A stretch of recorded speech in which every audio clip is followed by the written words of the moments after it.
भगवान श्री कृष्ण की पत्नियां सत्यभामा और रुक्मणी थी। सत्यभामा सत्राजित की पुत्री थी, जिन्होंने श्री कृष्ण पर शमंत कमणी चुराने का झूठा आरोप लगाया था और अपने उसी अपराध के मार्जन के लिए अपनी पुत्री का विवाह श्री कृष्ण से किया था। रुक्मणी जी विदर्भ राजकुमारी थी। सत्यभामा और रुक्मणी जी ने अपने लिए श्री कृष्ण से प्यार किया, इसलिए कहीं ना कहीं उन्हें श्री कृष्ण की पत्नी होने का गर्व भी हुआ। भगवान श्री कृष्ण ने उनके गर्व का हरण भी किया। इस संबंध में एक कथा है। एक बार सूर्य ग्रहण के अवसर पर समस्त व्रजवासी नंद, यशोदा, श्री राधा एवं गोपियां कुरुक्षेत्र में स्नान के लिए गए। इधर द्वारिका धाम से श्री कृष्ण भी अपनी समस्त पटरानियों व द्वारिका वासियों के साथ कुरुक्षेत्र पहुंचे। रुक्मणी जी को श्री राधा के दर्शनों की सदा इच्छा रहती थी। रुक्मणी जी आदि पटरानियों ने श्री राधा का खूब आतिथ्य सत्कार किया। रुक्मणी जी श्री राधा को रात्रि विश्राम के समय स्वयं अपने हाथों से सोने के कटोरे में मिश्री मिलाया हुआ गर्म दूध पिलाया करती थी। एक दिन विश्राम करते समय जब रुक्मणी जी श्री कृष्ण के चरण दबा रही थी तो उन्हें श्री कृष्ण के चरणों में छाले दिखे। वे आश्चर्य में पड़ गई और श्री कृष्ण से छाले पड़ने का कारण बताने का अनुरोध करने लगी। तब श्री कृष्ण ने कहा, श्री राधा के हृदय कमल में मेरे चरणार विंद सदा विराजमान रहते हैं। उनके प्रेम पाश में बंधकर वह निरंतर वहीं रहते हैं। वे एक क्षण के लिए भी अलग नहीं होते। रुक्मणी जी, आज आपने उन्हें कुछ अधिक गर्म दूध पिला दिया है। वह दूध मेरे चरणों पर पड़ा, जिससे मेरे चरणों में ये फफोले पड़ गए। श्री राधिकाया हृदयार विंदे पदार विंद ही विराजते में।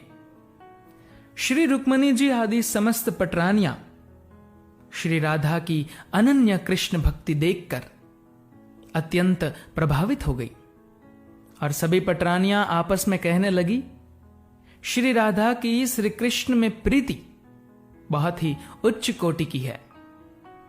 उनके समानता करने वाली भूतल पर कोई स्त्री नहीं है। इस प्रकार श्री राधा के हृदय में कृष्ण और कृष्ण के हृदय में श्री राधा का निवास है। श्री राधा का जीवन कृष्णमय था। तत्सुख सुखित्वम, प्रियतम श्री कृष्ण के सुख में ही अपना सुख मानना। वह कहती है कि कृष्ण विरह में यदि मेरा तन पंच तत्वों में विलीन हो जाए तो मेरी इच्छा यह है कि मेरे शरीर का जल तत्व वृंदावन के लिए तालाबों में विलीन हो जाए। मेरा अग्नि तत्व उस दर्पण के प्रकाश में मिल जाए जिसमें मेरे प्रियतम अपना स्वरूप निहारते हो। पृथ्वी तत्व उस मार्ग में मिल जाए जिस मार्ग से मेरे प्राणाधार आते जाते हैं। नंद नंदन के आंगन में मेरा आकाश तत्व समा जाए तथा तमाल के वृक्षों की वायु में मेरा वायु तत्व विलीन हो जाए। मैं विधाता से बार बार प्रार्थना कर रही हूं और यही वर मांगती हूं। श्री राधा भगवान श्री कृष्ण की आत्मा है, जिनमें रमण करने के कारण वे राधा रमण और आत्मा राम कहे जाते हैं। भगवान श्री कृष्ण ने कहा है, जैसे आभूषण शरीर की शोभा है उसी प्रकार तुम मेरी शोभा हो। राधा के बिना मैं नित्य ही शोभाहीन केवल निरा कृष्ण काला कटुला रहता हूं, पर राधा का संग मिलते ही सुशोभित होकर श्री सहित कृष्ण श्री कृष्ण बन जाता हूं। राधा के बिना मैं क्रियाहीन और शक्ति शून्य रहता हूं, पर राधा का संग मिलते ही वह मुझे क्रियाशील, परम चंचल और महान शक्तिशाली बना देता है।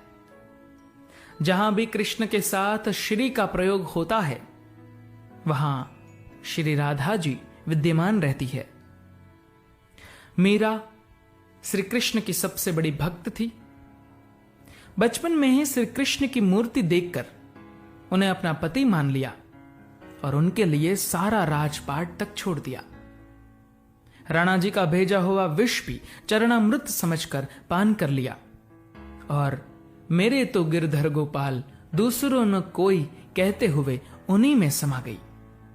इसीलिए श्री कृष्ण की भक्ति में राधा और मीरा का त्याग सबसे उच्च कोटि का है।